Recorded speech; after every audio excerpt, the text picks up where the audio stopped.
Ya, assalamualaikum guys, balik lagi dengan Jaki. Dan pada video kali ini gue mau bahas saham TB guys. Saham TB ini adalah saham yang di request oleh salah satu teman kita di YouTube guys. Dan gue udah baca laporan keuangannya. Jadi perusahaan ini IPO ya guys, IPO di tahun 2019. Dan gue sendiri udah nggak pernah beli saham IPO. Terakhir gue beli saham IPO adalah ADMR. Kenapa gua nggak membeli saham IPO? Karena biasanya, walaupun nggak semua, saham IPO itu dijual dengan valuasi yang mahal.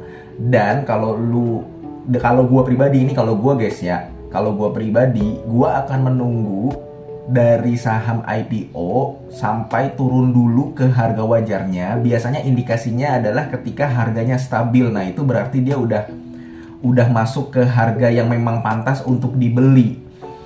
Nah, si TB ini waktu pertama kali IPO di tahun 2019, dia ini ada di angka 1700 atau 2000 ya? 1700 nih guys, 2019 kemudian turun.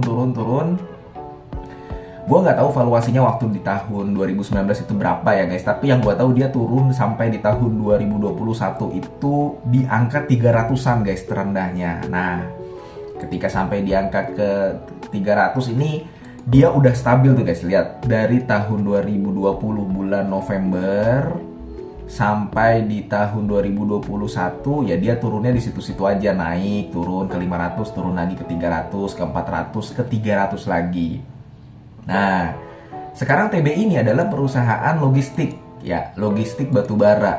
Kalau di laporan keuangannya lu bisa lihat guys, jadi si TB ini pendapatan usahanya ada 491 miliar. Dia pendapatannya dari jasa pelabuhan guys. Jadi dia bisa dibilang si TB ini adalah supporting dari batubara. Dia bukan jualan batubaranya tapi supportingnya guys. Nah, sekarang kita langsung fokus ke laporan keuangannya aja. Di tahun 2018, ekuitasnya itu 576 miliar. Di tahun 2019 naik jadi 654 miliar. Di tahun 2020 turun sedikit. Di tahun 2021 dan di tahun 2022 naik terus guys. Dan naiknya cukup signifikan. Ini berarti dari tahun 2020 ke tahun 2022 naiknya hampir 50% ya. Dari 650 miliar ekuitasnya sampai di 970, berarti kan naiknya lebih dari hampir 50% guys. Jadi ini perusahaan kalau dilihat dari ekuitasnya bertumbuh terus guys. Sekarang kita lihat dari pendapatannya. Pendapatan usahanya gede juga guys. Terbagus, kinerja cemerlang dan terbaik itu ada di tahun ini guys. Kalau lu lihat di tahun 2018 200M, 2019 300M, 2020 dia tetap membukukan pendapatan. Ini hebat guys, perusahaan yang cukup hebat karena di tahun 2020 dia mendapatkan pemasukan tapi walaupun rugi ya guys ya, di tahun 2020 ini rugi 2M. Ya nggak buruk tapi nggak istimewa juga. Jadi perusahaan ini rugi 2M waktu di tahun 2020, wajar lah ya. Di 2020 itu kan situasi yang abnormal. Di tahun 2021 untung 100M. Di tahun 2022 laba bersihnya udah 200M. Dengan ekuitas yang 974M dan aset yang 1,2 triliun, sebenarnya ini termasuk perusahaan yang bagus guys. Gua berpendapat pribadi bahwa ini termasuk perusahaan bagus. Kan ada guys yang asetnya, total asetnya gede sampai berapa puluh triliun tapi dia menghasilkan laba bersih cuman berapa puluh M, berapa ratus M. Ini asetnya 1,2 triliun tapi laba bersihnya 224M, kan berarti cukup bagus guys ya. Nah, dari laporan keuangannya baik ekuitas, kemudian laba bersihnya di tahun 2022 ini merupakan kinerja terbaik dari 5 tahun terakhir. Sekarang kita lihat valuasinya. Kalau dari valuasinya ya, memang waktu pertama kali IPO yang gue bilang tadi guys ya, di 2019 PBV-nya ini 2,7 guys. baru IPO 2,7. Gue cukup heran, memang banyak orang yang beli saham IPO, dan gue sarankan lo harus melihat valuasinya guys, karena ada banyak saham yang IPO PBV-nya dijual lebih dari 10 kali, lebih dari 5 kali. Sedangkan kalau gue lihat fundamentalnya, saham itu nggak pantas dihargai PBV lebih dari 5 kali seperti itu guys. Nah, ini benar PTB nih, di tahun 2019 dia PBV-nya 2,7 kali, harganya tinggi banget sampai 1.700 per lembar. Kemudian turun di tahun 2020, PBV-nya jadi 1,04 ya guys.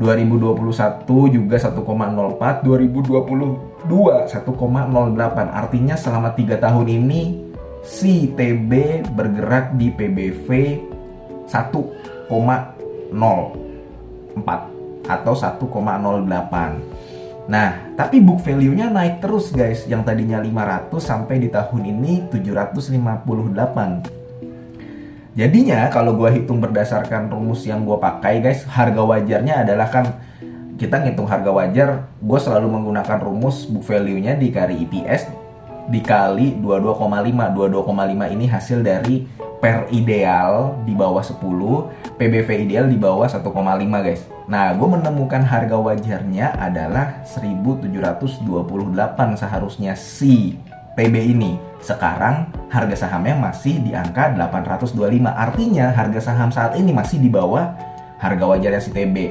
Nah, kita udah ngebahas laporan keuangannya, kita udah bahas juga valuasinya. Berdasarkan valuasinya, TB menurut gua dilihat dari harga wajar menarik. Dilihat dari PBV, sebenarnya nggak terlalu murah, tapi nggak terlalu mahal juga.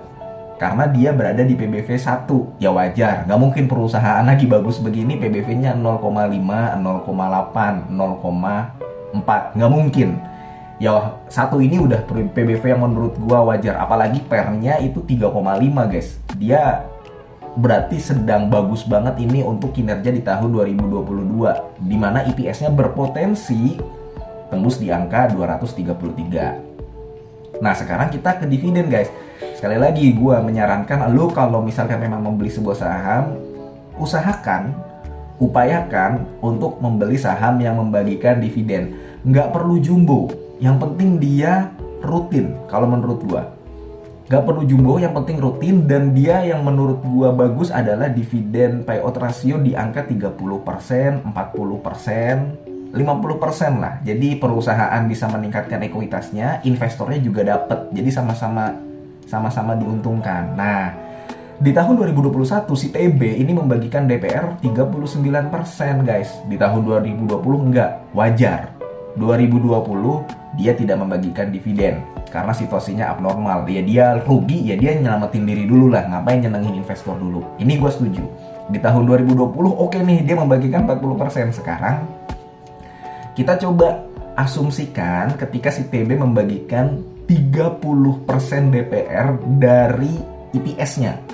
Oke, kalau misalkan 30% dari EPS-nya berarti dia berpotensi membagikan dividen di tahun 2022 ini adalah 69 perak per lembar. Dan kalau dia membagikan 69 perak per lembar dengan harga saat ini 825, menurut gua itu termasuk hal yang pantas untuk dibeli. Harga yang masih murah, walaupun bukan murah banget, tapi belum mahal.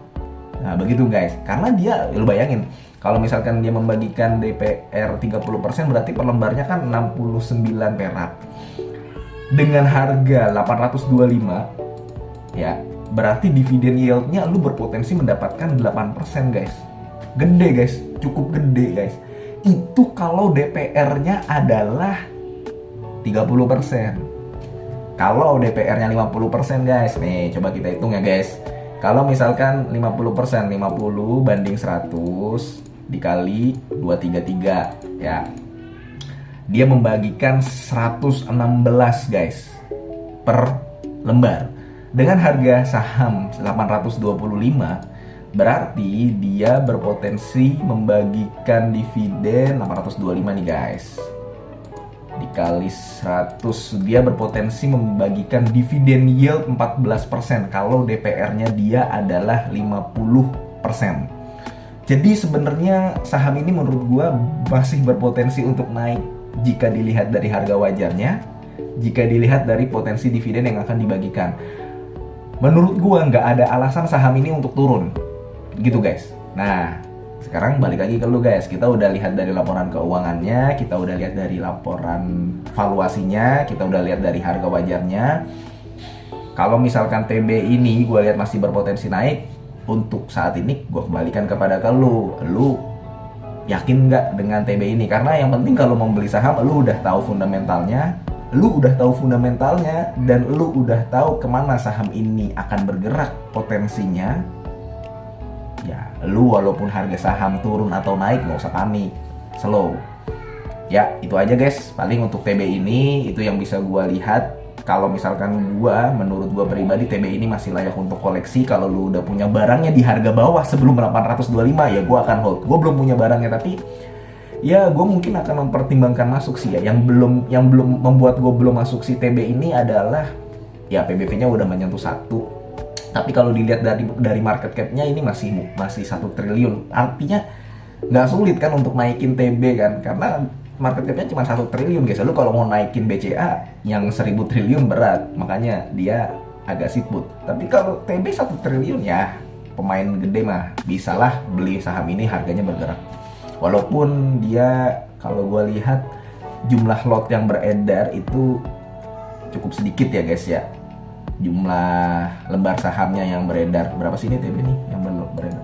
Ya pokoknya gitulah, lu lihat aja untuk TB. Kita bahas laporan keuangan, bahas valuasinya aja, dan ini masih layak untuk koleksi. Kira-kira gitu aja guys. Ini bukan ajakan jual atau beli. Mudah-mudahan lu juga sehat selalu dan kita bisa bertemu di video selanjutnya. Gua akhiri ya guys. Wassalamualaikum warahmatullahi wabarakatuh.